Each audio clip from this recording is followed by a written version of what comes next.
So we're going to look at basically two different types of compressors today. So we have the scroll compressor. That's this bad boy here is round, you see those a lot. And then you have the reciprocating compressor, and it's kind of more oval shaped. If you were to flip that over, it'd be right on top of there. This is the guts from the reciprocating compressor. Either of you ever work on any engines? You know how like a combustion engine works? Any familiarity there? No. Okay.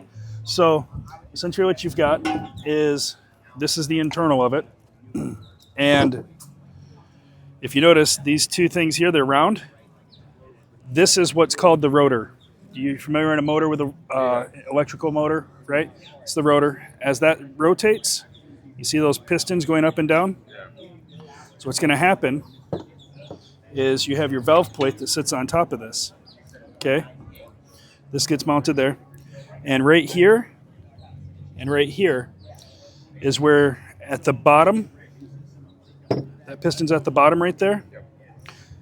We're going to get refrigerant to go into there. It's going to fill this chamber. The motor is going to rotate with this valve plate in place. It's going to push up right here on that. You see how that has a little bit of movement there? Yeah. And what's going to do is that pressure is going to build. It's magnetic. It's going to push, and you're going to end up getting the vapor coming out of this tube. It's going to happen on both of these continuously, okay? This right here, this is a safety. If the vapor isn't coming out of here, there's some kind of a restriction, it's going to bypass, okay? We can see that bypass, the actual device represented over here on this. This one's really greasy. Let me find another one right here. And this is what's going to happen is the refrigerant is going to go into that opening there. There's a spring that's pushing against it. At a certain amount of pressure, that spring is going to collapse, and the refrigerant gas is going to travel back into the cylinders, basically, or where this big chamber here where this is sucking that refrigerant from, or the refrigerant is being allowed to enter. Yeah. And you're going to end up with nothing happening mechanically as far as compression.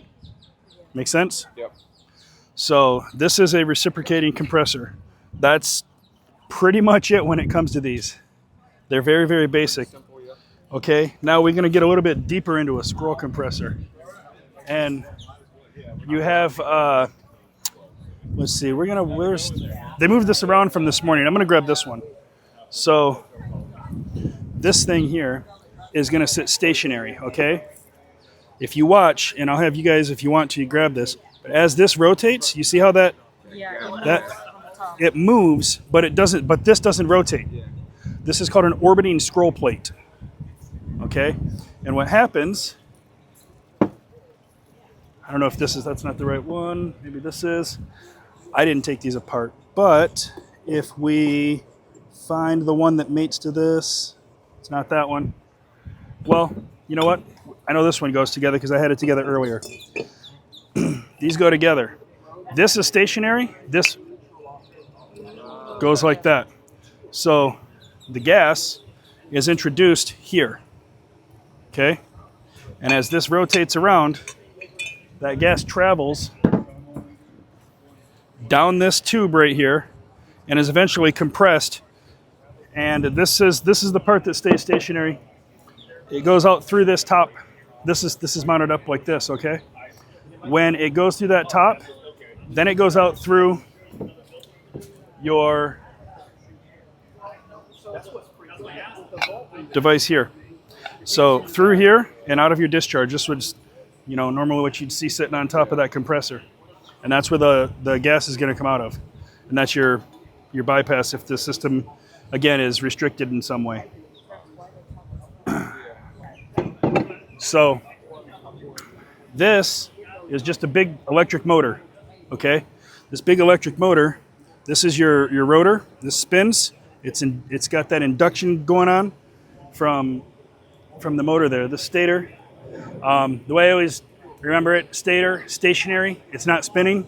Rotor, rotates. Yeah. All right. What's cool is if you see the top of this, you see this hole right here? This is moving around, right? Yeah. It's moving fast. Hundreds or thousands of RPMs, right? So we have to lubricate that. Well, how do we keep lubrication in there? Any ideas? Refrigerant. We'll have the miscibility of the oil in the refrigerant, but this is going to be in a vapor form, right? Because we're not putting liquid refrigerant through this, or we can't compress liquid, so we'd break these scrolls. So the way that we do that is there's a hole down through this shaft, all the way down to the bottom in the sump, right here where the oil lives. And we actually create suction. There's a draw that pulls that up. So this right here, if you look at the bottom of this, there's lubrication. That's going to hit that plate right there, and it's going to lubricate all that right there. The oil doesn't these two pieces don't actually touch. That's a great, very thin film of oil. The molecules create a separation, so these parts, because if they touch, they'd wear out. So this too with your engine, your cylinder wall, same situation. Oh, here it is. Once these pieces lack oil, they'll start to wear out and they'll leak.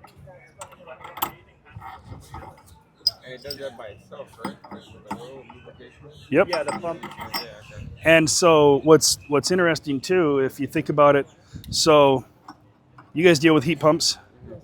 You know that band that's around the bottom? Yeah. What's that called? Okay. The heater, crankcase heater? Yes, crankcase. So the crankcase, that's where the oil is going to live, that sump. So we keep that hot so that refrigerant doesn't collect down in that oil, because refrigerant's going to live where it's coolest. It's going to migrate. And so if that compressor were to start with a bunch of liquid refrigerant in it, that oil is going to turn into foam, because all that refrigerant is leaving. And so it's just boom, foam, just like that. And when that happens, you're not going to be able to, can you suck foam through a straw? No. So what ends up happening is we get no lubrication on this startup. And that's when you start to see bearing failure happen in your compressor. That's why they say you don't start up straight cool units when it's low ambient temperature, because liquid refrigerant is going to hang out anywhere where it's colder. So it'll all collect down in the compressor.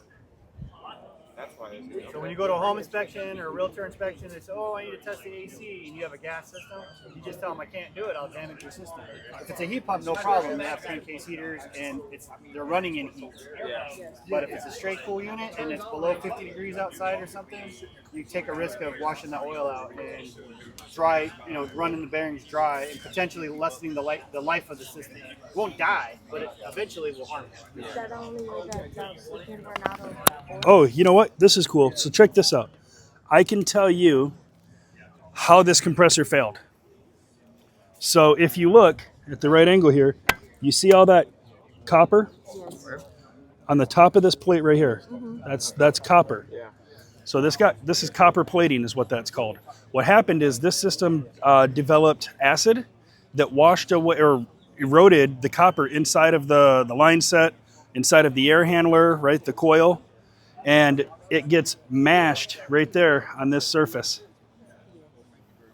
So you get copper plating. That copper plate. That's why when the tolerance.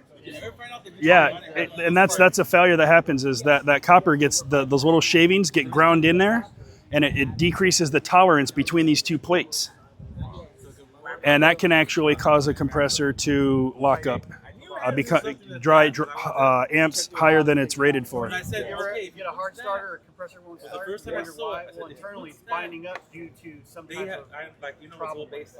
Yeah. And same thing with like burnouts and stuff. This right here is most likely the result of either anybody? No? All right. So acid formed in this system, either from moisture being present, right? Because the POE oil is an acid essentially, but we dehydrate it and it no longer is acidic or having an effect that it will when it's not dehydrated. But when you get moisture in the system, you're going to end up with the coating that's on these wires, right? Like if you look at this nice, bright, shiny one here, you're not touching the copper, you're touching a coating, okay? The coating was eaten away by the acid, and we ended up with something shorting out. Or potentially something was just getting hot because of the way that it was operating. Maybe it got hot because it was the copper plating that happened and it seized up. and it tried to start a gazillion times. So, not to interrupt, Chris, but Yeah. have you guys ever been trained on the kind of like forensic type of compressor analysis where you're looking at the sticker of a unit of a compressor? This data tag will tell you a lot of before you even look at it. If it's like this one that's all dried out and brown, you can tell that compressor has been heated up and heat killed. Anything above a certain temperature, 250, 240, Yeah. it's going The oil's going to start to break down. So if you see a lot of times, you know that compressor's been under very bad conditions for a long time. So because we're trying to tell you, oh yeah, everything was fine, you came out, you did something, you ever had that call? You didn't do anything, but yet it died maybe a day or two or the day you came there. Yeah. You could say, no, there's evidence that this unit has been starved with refrigerant or been running in a condition that caused its death. Yeah. Right, yeah. Yeah. Yeah, this one, like, come over here, we can make a... This data tag. That tag, you can tell it's had some heat on it. So it had some heat on it? Yeah, see how it's discolored like that? They don't have low, a lot of them don't have low pressure. You have to put it, yeah. Any other questions? So why do compressors die? Compressors don't die. Compressors are murdered. Tell me how they're marked. They'll cycle on it and it won't freeze. So if we don't change our filter, we will decrease the amount of refrigerant that is being evaporated in the coil indoors. When we do that, we have the potential to bring liquid refrigerant back to that compressor. In the case of the scroll, we can damage the plates. We can cause other situations, like I mentioned, the oil not being oil or liquid, it turns to foam. That will happen. We also will have problems with reciprocating compressors, where we can actually damage the valve plate. We can damage the actual pistons. We can, if you look at the bottom here, okay, we can damage those. We can actually bend or break things in there. But also the reciprocating compressor has oil as well. If you look, there's a tube here that basically we're slinging oil around inside of there. Those can seize up as well. So A quick test for those, if you guys are in the field, do a pump down test. If you have a performance issue, Oh, yeah. reciprocating or even a scroll, you can Yeah. do like you're pumping it down and see how well it will pump down. Now, on microchannel, you can't do it. If it's a regular system, you can. You can. Yeah. And that's why looking at superheat, even on a TXV, is super important because if you're getting flood back, right, below 5 degrees or something like that, there's an instant problem that's got to be corrected. So it's not just. Yeah. You got to know your system so you can dial them in, fix your metering, but Yeah, gotta if you have look the at- whole picture to see what it's doing. if you look at this spring here is closing that valve, right? There's a spring. It's not gravity. It's upside down. It still closes, right? There's a spring inside there. If that spring gets damaged, for whatever reason, it stays open like that. Maybe we didn't have good lubrication and this thing broke and a chunk of something made its way into here. Ask me how I know, right? So now you've got a valve plate that's stuck just partially open. Yeah. You're not gonna get good compression. You look at your compression ratio, and you'll see it's low. Or if you, like Jason mentioned, if you pump the system down, right? So you put you close your liquid line off and you leave your suction open, and then you close that. You don't even have to close the suction line. If your suction side starts to creep back up really fast, you may have some bypass happening. It's a good. Yeah, scrolls will naturally lock pressure on one side for a while, and then Yeah. it'll equalize. The system will equalize eventually, but keeping or checking that pressure to see, are you getting any kind of issues with it bypassing. So say you're running your system and your compression ratio is like 1-to-1 or 1-to-1.5, right? Like you're like, something's wrong. You can, on a reciprocating compressor, you can see, is it your valves? Who knows what this is? Ooh, good question. It's a thermal disk temperature Thermal overload. switch. Thermal overload. So this is designed to where this hits a certain temperature, it breaks one of the legs of the 240 volt and shuts off. You ever get to a job and there's nothing? Sometimes you get to something crazy where you've got power to the unit, there's no condenser fan, and there's no compressor. Yeah. There's nothing. You're like, what's going on? What the heck? And then you say, okay, well, nothing's going on. Why? Well, what happened was your condenser fan motor failed, overheated, couldn't reject heat, overheated the compressor, the thermal in the compressor tripped. So now both motors ain't working. So you bust out the hose, throw some water on the compressor, boom, you get the compressor going. You're like, great, the compressor's great. I don't have to replace the compressor. Sucks for the guy that you make money on replacing the compressor, but for you guys, you get into the next call. So then you prescribe a new condenser fan motor, do whatever, or capacitor went out, causes chain of events. You get to the call, it's like total chaos because nothing's working. And it all had to do with the little capacitor that killed everything. Anybody have a question? When you're working on a heat pump system with the symptoms you described of a 1-to-1 ratio, how do you differentiate between a failed compressor and a reversing valve that could be leaking discharge gas by? So if you have the, you said a reversing valve? Reversing valve. So you're on a heat pump So system. if you wanted to diagnose that, I would look at temperature probes on the reversing valve to see what your temperature change is from your discharge line to your discharge line, and see if there's a major drop, or on the suction to suction if there's a major rise. And that'll help you. To invest in for that? A thermal imager. Thermal camera? So that's going to visually tell you if you're moving hot gas or cold gas through your reversing valve. And there is going to be a plus minus 3 or 4 or 5. I think it's usually 3 degrees. If you're over 3 degrees, you might have an issue. Differentiates. Maybe that's what I'm thinking of. But thermal imager is really good for if you can see it. So it's a visual kind of. And you can buy a thermal imager. I mean, TruTech's got them for like $100. Septic clamps and kind of measure everything, and then you get sometimes you just can't get your hand in there, and you're burning your arm and shit like that. So Yeah. You can do it with like the wireless probes and everything a little easier. sometimes now. those, but they're kind of all over the place depending on the aspect ratio. Yeah, thermal imager is just like, okay, yeah, I'm good. I'm not, because reversing valves just don't fail. I mean, they do get contamination, they don't slide. It's very rare. In my 30 years, I've replaced like 2. Yeah, very few. They fail, but it is rare. I've But seen it where it's kind of tough to differentiate because all the line temperatures are relatively close to really honestly ambient temperature, because you might not have a compressor pumping either due to it overheating or because of the reversing valve bypassing so severely that the suction gas is warm coming back. yep. So it can be a tough diagnosis to make. Yeah. But your pump down test is good to help with that as well. Yeah, if you can do a temperature check, current draw can help.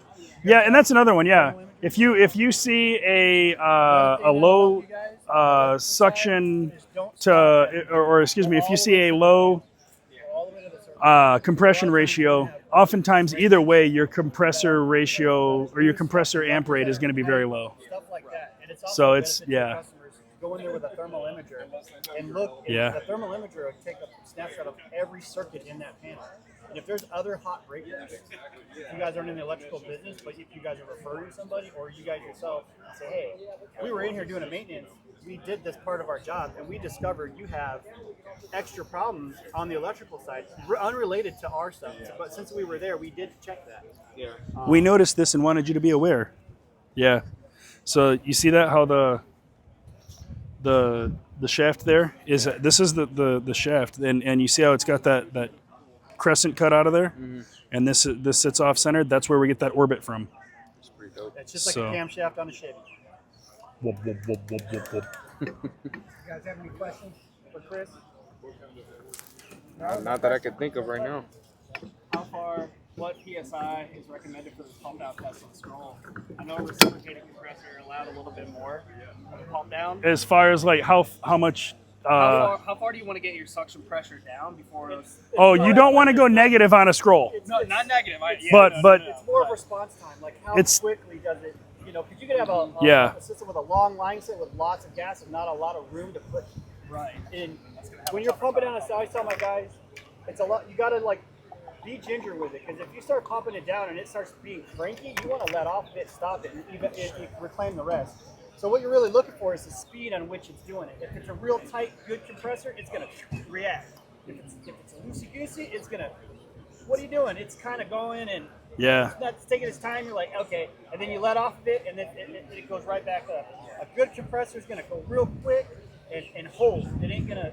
Yeah, it's about how long does it take it to get from where you pumped it down, and then as it rises, how long does it take it to maybe not necessarily equalize, but how fast is it actually coming back up? That's going to be an indicator for your problems with your valves, you know. And realistically, now that I think about it, you know, with the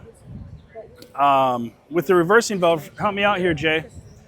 If your reversing valve is the problem, after you pump the system down, it's inside of the condenser. It's not going to care. Yeah, so the reversing valve is totally reliant on the differential pressure between the high and low side. So if there's no pressure, If you're getting high to low bypass, well, if the only way you're going to have to diagnose a bad reversing valve is through temperature.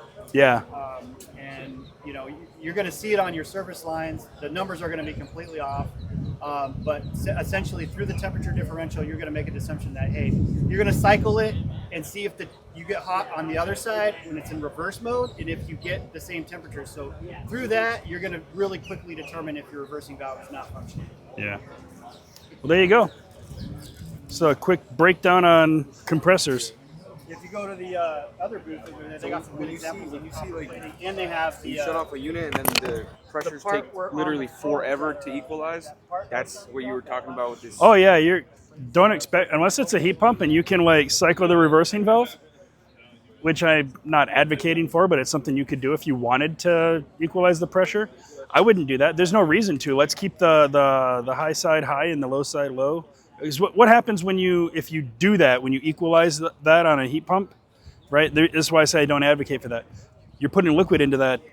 You're potentially putting liquid into that, even though technically we should only have vapor in that area. If you're coming backwards from that condenser coil, if you end up putting liquid down into that sump, liquid refrigerant, and then in a few minutes that thing starts up, you're going to have a flooded start. Flooded starts kill compressors. So when we take the gauges off and it comes with foam, so that means When- they're mixing each other. When you get foam in the oil, that just means that there was oil present and you had a rapid depressurization. And so that's what happens. That's where you're going to get that foam from. That rapid depressurization. Like I said, liquid refrigerant sitting here, and then we create suction at the top essentially. And so that refrigerant is now able to expand, right? We created a place for it to go to besides living in that oil. That's when it's going to foam up. All right. How do you get this so ingrained in your head about compressors? Repetition. Yeah. Repetition. You cut them open a lot? I've never actually opened up a recip. I've opened a handful of scrolls. I say I've never opened a recip. That's not true. Just not one this small. The recips that I used to open were, we would put them on the table. They'd be like the size of a V8. Those were big semi-hermetic compressors that are all bolted together. And when you take them apart, you've got a head here, here, and here on some of them. Some of it's just two, some of it's just one. But the ones I used to work on were pretty big units. And this style here, where you've got the pistons inside, those pistons are like that big around, and the plate is not, where'd that plate go? Right here. The plate's not this style like this. It's an actual, it's called a reed plate. So if you look that up, REED reed plate, those are very different. There's actually like a thin piece of metal that moves up for the compression cycle, and then when the compression cycle is done, it pops back down from the spring tension on that actual reed. And I've seen those reeds bust, and then pieces of those reed get down into the piston and then just get hammered against the top of the plate. So I've had to replace valve plates and reeds and even pistons that I've had break. We had to tear down a... You don't just replace the whole compressor? Well, we're talking about a compressor that would be cost to the contractor $10,000, right? And then cost to rebuild to the customer is probably less than $5,000.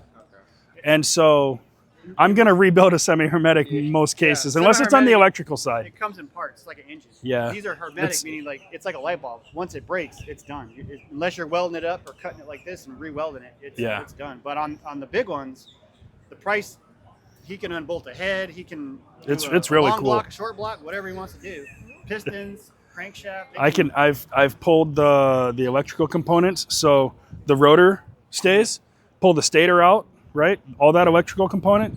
You disconnect this right here. It's a fun term. This is called the pecker head. Okay, that's the real term. Peckerhead. I mean it. And you pull. There's fuse sight around the pecker head. That's exactly what you're right. And so you pull that entire section off, and take the whole rotor out, because usually, if you look at this again, this is what's going to get messed up. I can clean that up if there's no chunks missing out of it or damage to it. And now my rotor's still good, as long as my bearings are still good, and which I can replace those too. And then I can rebuild that compressor. Now, a lot of times what happens is we'll take that compressor. If I say a lot of times, what will happen when you have a redundant system? So these are usually on big systems, right, where there's maybe multiple compressors, and there's maybe two banks of compressors here and two compressors and two compressors, right? And these ones run, and then they shut down after so many hours, and these ones run, and they're handling the full load. But what's cool about it is you can actually take a compressor out of service, get it repaired, and then put it back in service, and still have a machine in service the entire time. Oopsie.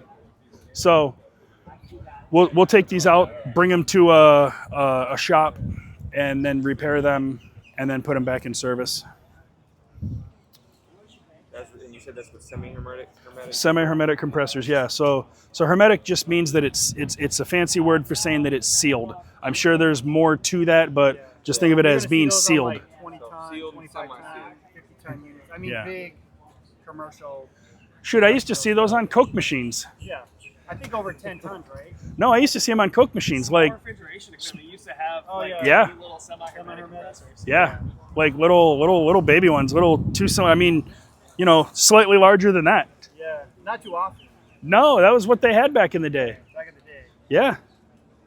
Well, I used to work down in Bisbee, Arizona. Oh yeah. And, old antique you talk about Old West, like old equipment out there. Another thing, guys, to note, when you guys are pulling these plugs and these pins out, just don't be in front of them, because it's not uncommon it's kind of rare, but these things can actually blow out. Yeah.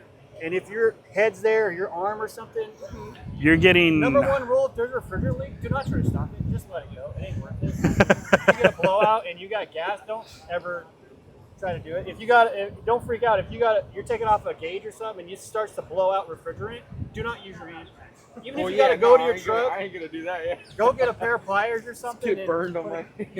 Nice It ain't worth it, welding man. I don't care gloves. what the EPA says, let it go. Yeah. You just have to say de minimis. The minimus return. Yeah, exactly. That's it. Anyone have any questions? Anybody else? All right. No? Absolutely. Glad to do it.